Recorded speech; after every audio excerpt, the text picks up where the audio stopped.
தந்தை மகன் தூயாவின் பெயராலே ஆமேன். மார்க்கு எழுதிய நற்செய்தியிலிருந்து வாசகம். அதிகாரம் 1, இறைவசனங்கள் 14 முதல் 20 முடிய.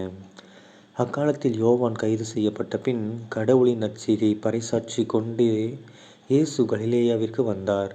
காலம் நிறைவேறிவிட்டது, இறையாட்சி நெருங்கி வந்துவிட்டது, மனம் மாறி நற்செய்தியை நம்புங்கள் என்று அவர் கூறினார். அவர் கலிலேய கடலோரமாய் சென்றபோது சீமோனையும் அவர் சகோதரரான அந்திரேயாவையும் கண்டார். மீனவர்களான அவர்கள் கடலில் வலை வீசி கொண்டிருந்தார்கள். இயேசு அவர்களை பார்த்து, என் பின்னே வாருங்கள், நான் உங்களை மனிதரை பிடிப்பவராக்குவேன் என்றார். உடனே அவர்கள் வலைகளை விட்டுவிட்டு அவரை பின்பற்றினார்கள். பின்னர் சற்று அப்பால் சென்றபோது செபதேயுவின் மகன் யாக்கோபையும் அவர் சகோதரரான யோவானையும் இயேசு கண்டார். அவர்கள் படகில் வலைகளை பழுது பார்த்து கொண்டிருந்தார்கள்.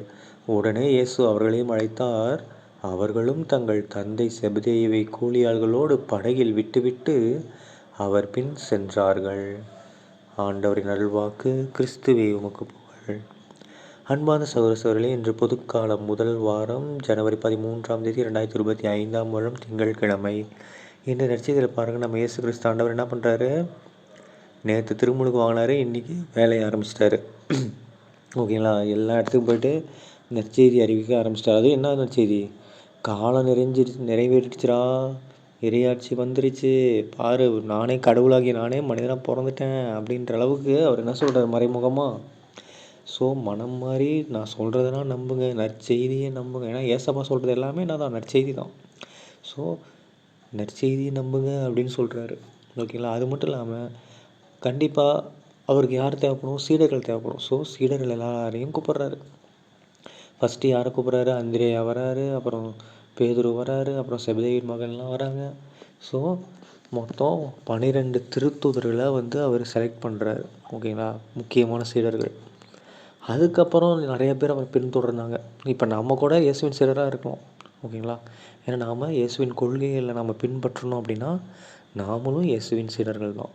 ஓகேங்களா? அது விட்டுட்டு நாம் ஏதோ மனிதர்கள் நம்மளாம் அப்படின்லாம் நினைக்காதீங்க. நம்மளும் இயேசுவின் சீடர்களாக மாற முடியும். சீடர்களாக என்ன அர்த்தம்?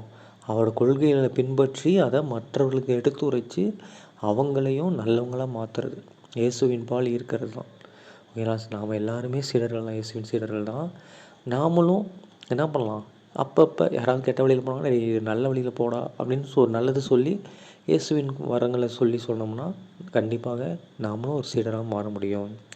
தந்தை மகன் தூயாவின் பெயராலே ஆமேன். இயேசுவுக்கே புகழ், இயேசுவுக்கே நன்றி. மரியே வாழ்க. இயேசுவின் ரத்தம் ஜெயம். ஹல்லேலூயா. Praise the Lord.